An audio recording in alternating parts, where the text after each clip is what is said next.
This is Pet Life Radio. Let's talk pets.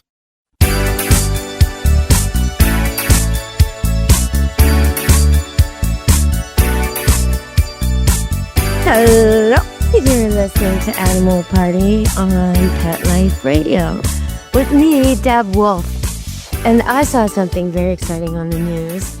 People were delighted to see 2,000 plus dolphins all together, swimming together, at least several different types, but two in particular, the Pacific white-sided dolphin, the one we all think of, and then something called the northern right whale dolphin, which is one of two types of dolphins that has no dorsal fin. So they're very elusive and they're not usually seen.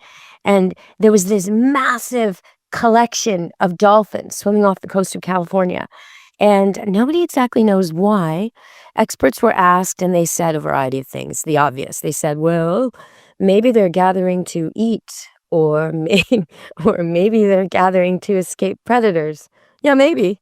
But I mean, that many? How about a meeting? How about an annual general meeting? How about election time? I mean, seriously, they're as smart as we are or smarter. Why do you think a whole whack of them from different species all got together off California? Maybe they're having a discussion about the pollutants in the water from the fire. I don't know, but they're probably doing something smart. So I think we underestimate animals when we see these things. I mean, clearly they could escape predators without gathering several different types and over 2,000 individuals. I mean, same for hunting. I mean, how well could you hunt in a group like that? Probably scare everything off and eat it all. It's ridiculous. Sometimes these experts really get my goat. All right, so SNL had its 50th anniversary, and they did a lot of skits that had to do with animals, but one in particular was this one from years back where it's like a dog skit, and the dogs are sitting around asking, and one dog says, "Are you fixed?" And the other dog says, "No, I ain't broken." So there's my joke of the week, people, for all of you who ask me for these jokes every week. Okay, so I want to also talk about, well, there were some dolphins spotted off in Vancouver too, and I suspect they were either leaving that group or on their way to meet that group, but quite a lot of them were spotted. People were treated to it while being in the city, which is always an extra treat when you're just walking your dog or going to work, and all of a sudden, boom, there's this display of marine exquisiteness that confronts you on your daily walk, splashing and breathing, and yeah, it's pretty magical. All right, everybody, we're going to go to break and come back and talk dogs and cats. And we're going to talk about Paul McCartney. Yeah. What about that song Jet that he did with Wings? I was never a fan of that song. I'm more of a Beatles fan, Baby, you can drive my car, stuff like that. But this song, Jet, is actually about a dog. It's an old song, so why am I talking about it today? Well, stay tuned and find out on Animal Party, Pet Life Radio. Take a bite out of your competition. Advertise your business with an ad in Pet Life Radio podcasts and radio shows. There is no other pet-related media that is as large and reaches more pet parents and pet lovers than Pet Life Radio.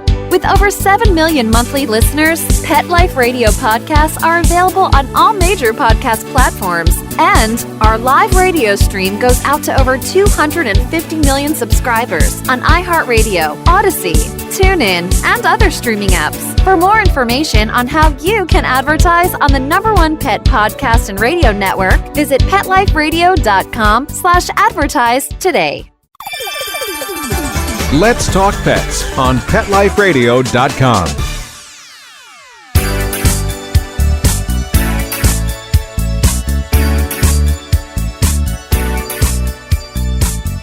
Hello, we're back with Animal Party on Pet Life Radio, and that's me, Deb Wolfe, telling you about Paul McCartney. He's not my favorite Beatle, but he's a Beatle nonetheless. and he sure is productive and 81 years old. He's married to Nancy Chevelle, and he's been a vegetarian since 1970.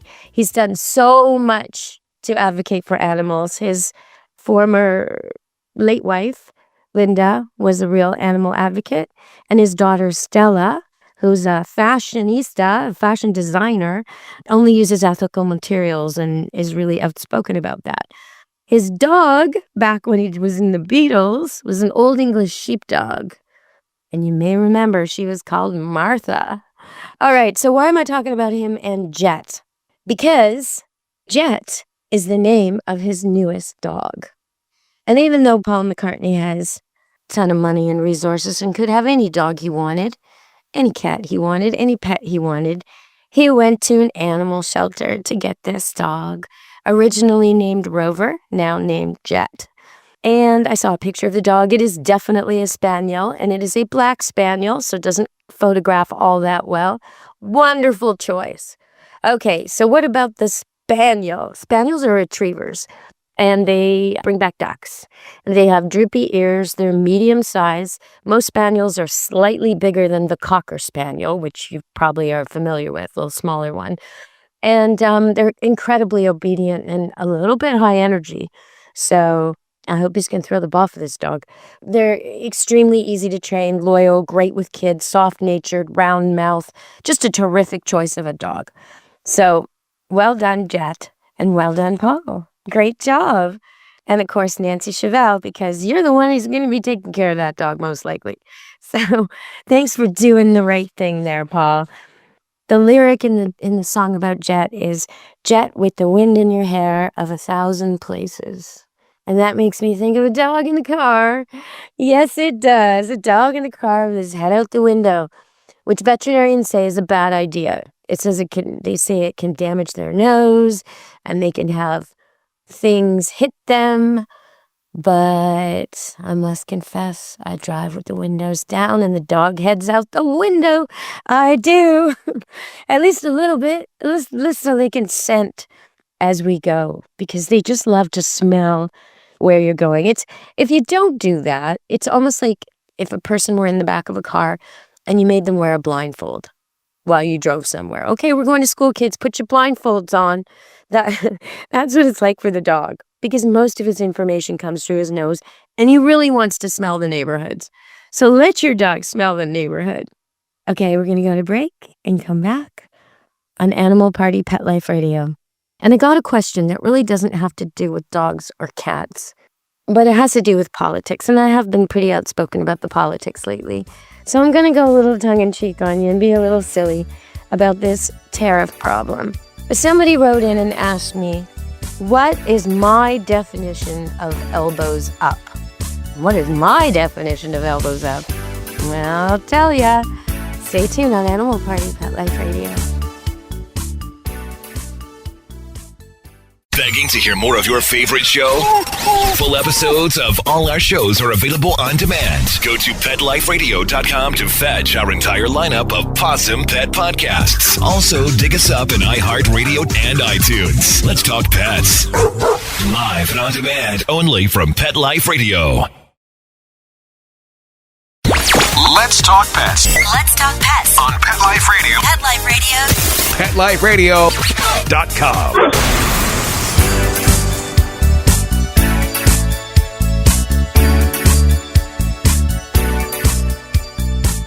Hello, we're back on Animal Party Pet Life Radio. All right, elbows up. You really want to know about that right now? I guess you do. Okay, Mike Meyers kind of said the slogan on SNL, and it went around the country here, because he's one of ours, by the way. Yeah, a lot of your funny people are actually ours, from Canada originally. And Mike Meyers, he said, elbows up, Canada. And what does that mean to Canadians? Well, I'll tell you, it's a hockey reference. And it means get your elbows up. You're not going to attack anybody. You're not going to cause a fight. But it's sort of like a Star Trek shields up, right? And Gordie Howe, one of the best players ever in hockey a long, long time ago, he was the one who made that line famous. Elbows up. Now, you might think about it if you've never played hockey and you don't know hockey and you're an American and you're thinking, well, what are they talking about?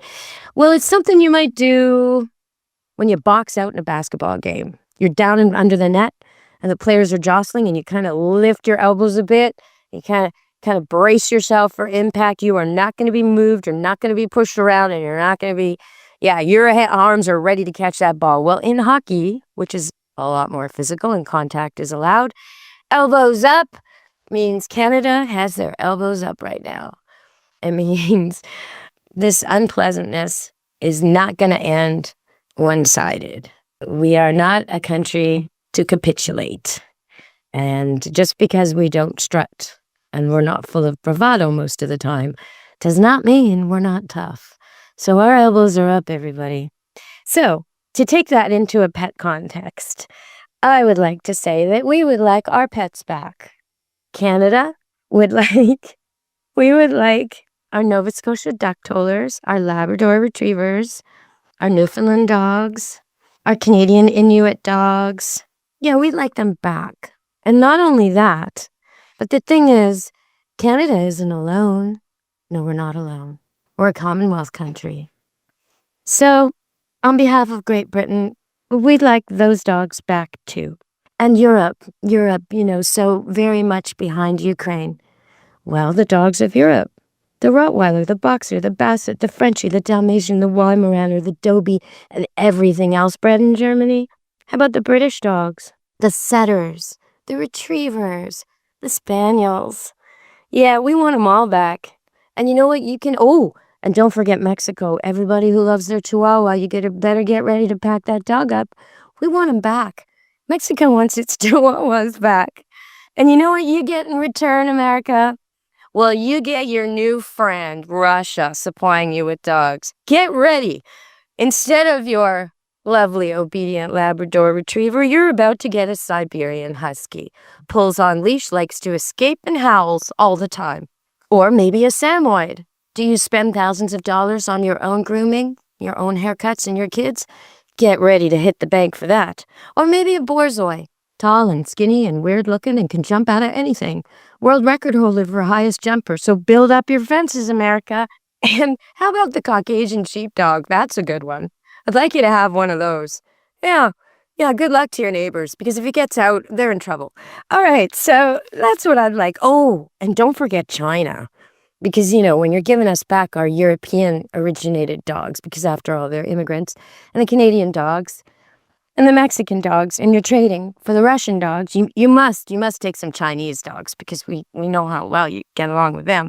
So the Chow Chow and the Shar Pei are heading your way. Oh, you'll enjoy those so much, so much, with their aggressive territorial behavior and their high-maintenance coats and their medical needs. It's going to be fantastic. The only small dog you're getting from there is a pug and a Shih Tzu and a Pekingese, and all three, you better get vet insurance. So I suggest a trade right now. Now, of course, I'm being silly. Mexico does not want more Chihuahuas. In fact, we definitely need to start spay and neutering those dogs because they're everywhere. It's ridiculous. And they must have a very high libido to be so successful. Now, some people don't realize that dogs have different libidos. It's not that easy to get certain dogs to breed. And other dogs are so provocatively sexual that they get around. Border collies and chows in particular tend to escape and breed and make lots and lots of unwanted offspring. So I am being facetious. Chihuahuas as well. And I've even seen pairings where a tiny, tiny dog is successfully mating with a female dog 3 or 4 times its size. And she will actually lie down for him to accomplish this if he's the only suitor in the neighborhood. So don't think your intact animals are not going to reproduce. They are. And I want to give a little stat on that. So one female dog and her offspring, so her puppies, can produce 67,000 new dogs in 6 years. Okay, so the cat situation, so much worse. The cat situation, one female cat and her offspring can produce 420,000 cats in 7 years. So neuter and spay, everybody. That's the message there. Now, I was being pretty silly about the elbows up thing, but today I saw that we're taking all American alcohol off our shelves. It won't be sold in Canada anymore. And that's interesting. And originally it was planned to only do red states, but that changed. And it's just every day I wake up and look at the news and can't get over how this relationship has gone amok. It's like a bad marriage. It's just so shocking and surprising. To put it in a little bit of personal context, my mother had a place in Florida and stayed there most winters for years, decades. And my parents and my brothers and my sister and I have so many wonderful memories of years spent, time spent at the beach and at the places that we went to on Captiva Island outside of Fort Myers, Florida. My mom was a volunteer at the nature park there, and we were really involved in the community and had friends there and were connected. Not to mention the fact that many of my relatives are American. So am I more connected to the neighbor next door to me who happens, is Canadian, or am I connected to my actual family, who are Americans and I'm Canadian? I mean, it's so many people have connections, whether it's business or family or pets. My original standard poodle sire, stud dog, was from Montana. And, like the pet world is all full of this cross-border stuff. And we don't want to make it smaller. We don't want to be a nation of quarantines. And you don't either. We don't want to be isolated. And I don't think you do either. Now, right now, we're moving toward other friendships. It's like in the breakup scenario, we're starting to date other people. And those other people have always been good to us too, like the Commonwealth countries, and right now our new friend Mexico. And we kind of like who's sitting at the table with us. It doesn't give us a bad taste at all. There's no dictators there and no oppressed peoples, and it's going okay. But I really, really wish we could fix things with America. I wish we could go back to the beautiful friendship and the longest unguarded border and peace between nations. When I was a kid, you didn't even need a passport to go to the States. And now look what's happened. So I think that border is really not the cause of the conflict. And I think we Canadians and our trading and our joint efforts with so many American businesses should not be targeted as if they're separate and we're somehow exporting to America. When things go back and forth, that's not the case. Now, I know you need our power and our wood and our steel and our water, and we like sharing, but we like fair trade, we like fair deals. So we hope that things will improve and America and Canada can get along a lot better. All right, well, thank you for that question. What does elbows up mean? I really didn't expect to tackle that on Animal Party Pet Life Radio, but I am hoping that things get better for all of us. Thanks, everyone, from me, Deb Wolfe, Animal Party and Pet Life Radio. Be good to your animals. Let's Talk Pets, every week on demand, only on PetLifeRadio.com.